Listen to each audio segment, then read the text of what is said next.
ప్రియమైన సహోదరి సహోదరులారా, మీకు శుభవార్త. 2025 సంవత్సరంలో మొత్తం 365 అంశాలను మీతో పంచుకోబోతున్నాము.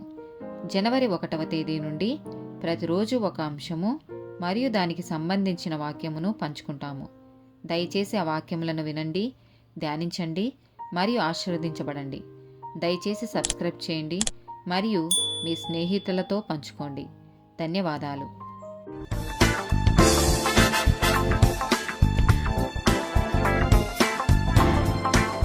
111th డే టాపిక్ ఉత్సాహం.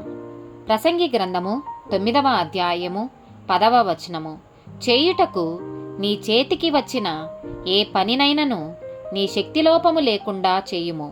నీవు పోవు పాతాళమునందు పని అయినను, ఉపాయమైనను, తెలివి అయినను, జ్ఞానమైనను లేదు. 1 కొరింథీయులకు రాసిన పత్రిక 9వ అధ్యాయము 24వ వచనము. పందెపు రంగమందు పరిగెత్తు వారందరూ పరిగెత్తుదురు గాని ఒక్కడే బహుమానము పొందునని మీకు తెలియదా? అటువలే మీరు బహుమానము పొందునట్లుగా పరిగెత్తుడి. కొలస్సీలకు రాసిన పత్రిక 3వ అధ్యాయము 24వ వచనము.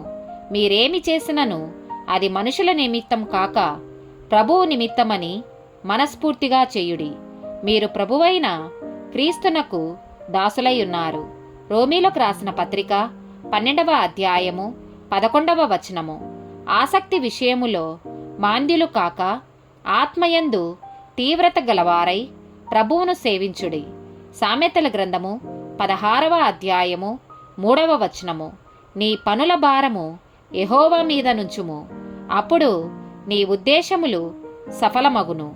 1 కొరింథీయులకు రాసిన పత్రిక 15వ అధ్యాయము 58వ వచనము.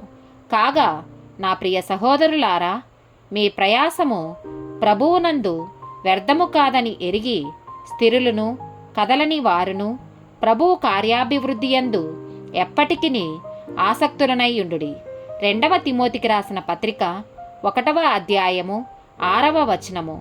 ఆ హేతువు చేత నా హస్త నిక్షేపము వలన నీకు కలిగిన దేవుని కృపావరము ప్రజ్వలింపచేయవలెనని నీకు జ్ఞాపకం చేయుచున్నాను.